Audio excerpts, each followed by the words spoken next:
पागल बनाया है।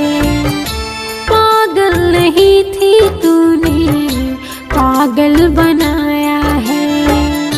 प्यार में तूने मुझे इतना क्यों रुलाया है, इतना क्यों रुलाया है।